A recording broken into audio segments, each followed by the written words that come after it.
Well, the United Nations says that more than 31 million people in West and Central Africa will face some level of food insecurity in the coming months. As food prices rise in Nigeria, those working in the food and agricultural industries are trying to adjust. Itoro Udofia reports.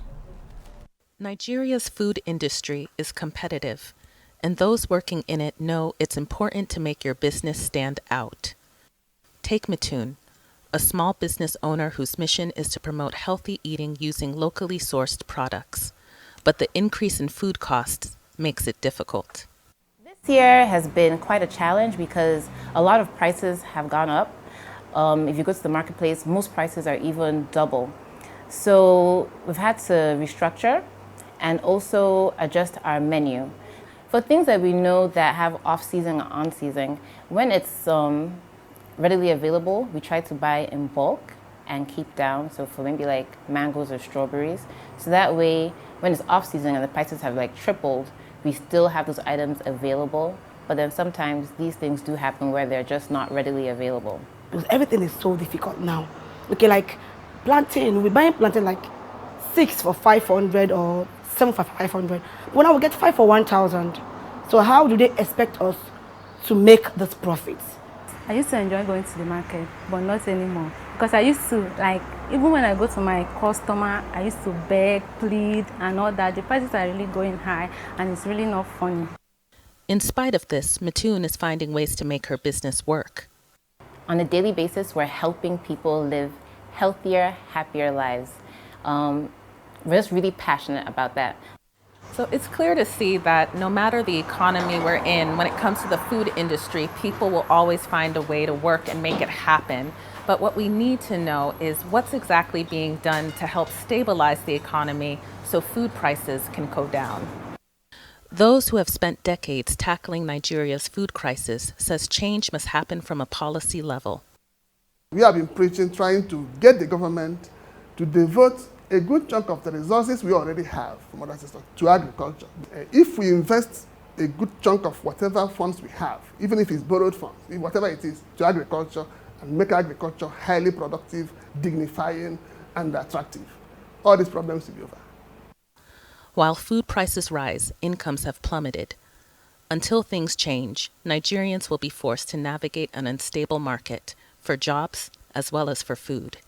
Itoro Udofia, Arise News.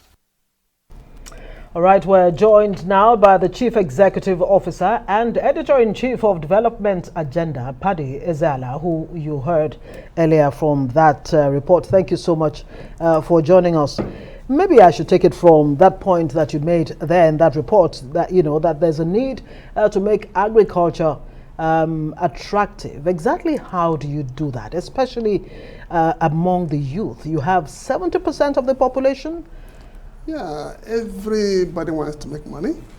Everybody wants to get something doing. Once they see that agriculture is attractive, you make money from farm, people will go back to farm. They won't see it as a dirty kind of job, a blue-collar job. They won't see it as a profession for rural people, for the aged and things like that. So yeah, but my question is, what exactly are those specifics in terms of incentives or what to attract maybe people like us to agriculture? Yeah, they've been there. The Minister of Agriculture is there, both at the federal level and the state levels. And they know what to do. Whether they are doing enough, I do not know. No, but you're here. That's what she's asking you. Yes. You're here, you're in the business, so she's asking you, what particularly, for example, I don't like agriculture. Well, I do. She does, I don't like. When I was in secondary school, I didn't want to go to farm. Right? So that's what she's talking about. Because you don't dress the way you're dressing now to go to farm.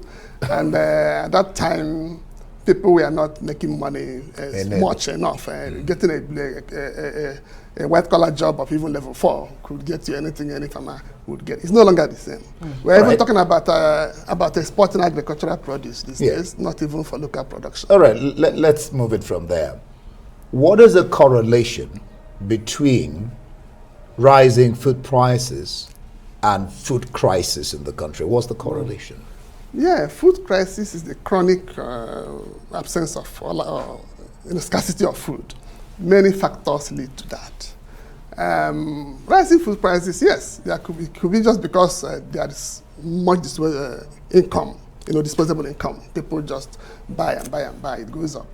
It could be low production due to climate change, due to conflicts here and there. People are afraid of going to farm, due to many factors.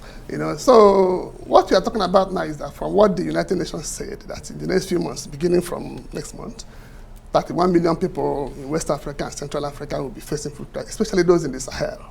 It's not the first time it's happening. It happened in 2012 because of purely climate change. And this climate change, people think is here with us. The Lake Chad is drying up. The desert is encroaching at 0.6 kilometers every year. The floods are washing away the rice farms, even in Kebbi States and all that. The Kebbi States are all the consequences of climate change. So what are we doing to mitigate the effects of the climate change? What are we doing to build the resilience of the farmers and rural people being affected? That is the question to ask. We are not doing enough in that regard. You see, so the people do not plant when they're supposed to plant. The rains don't come when they're supposed to come. These are simple services that can be provided by the meteorological department. I hope we're going the direction of our question before she comes in. I was talking about the relationship or correlation between inflation itself and the rising food prices. Rising food prices could be due to inflation or even as a consequence of inflation, both. Okay. Depending on where you find yourself. Okay, that was why you were addressing climate change. Yeah, exactly. That was why I was talking. I was going the way I was going. All right. Rising food prices. Many factors could lead to that. I've addressed the climate change issue. I've also hinted at insecurity and all that. So if we don't address these issues, people are not going to go to farm. They are not going to produce. When they go, they get certain things wrong because of the climate factors. Even the natural things that come our way. Before 1999, 2000, the amount of the fish on the table of Nigerians, majority of fish used to come from northern Nigeria, not even from the coastal areas of Nigeria. Many people didn't know that.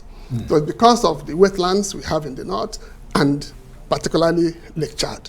And those wetlands are now dried up. Exactly. Most of the dry fish you see now on people's table in the kitchens are fish from the fish pond, catfish, dried up and all that. Nothing is wrong with that, but the natural supply should be maintained because Lake Chad used to be a whole economy supporting 30 million people beyond Nigeria. You see, so to leave it to dry up the way it did. Okay, so now that we have this food insecurity situation, and government over time, I mean, through the Central Bank of Nigeria has tried to, put a ban or place a ban on certain food items. Does it make nonsense of it? I mean, food items like milk, does Nigeria even have any business importing milk? We don't have any business importing milk, but when there is absence of milk, you are not going to let people starve because you want to boost local production. We would like local production boosted, but what have we done to boost it? What needs to be done is what we need to know. Exactly. The scientific approaches to it, the modern approaches to the ranching, not herding the way we have now, yes, it's outdated in many countries. Then the inputs of the scientists, the veterinary doctors and other things, to make sure that the right things are being done.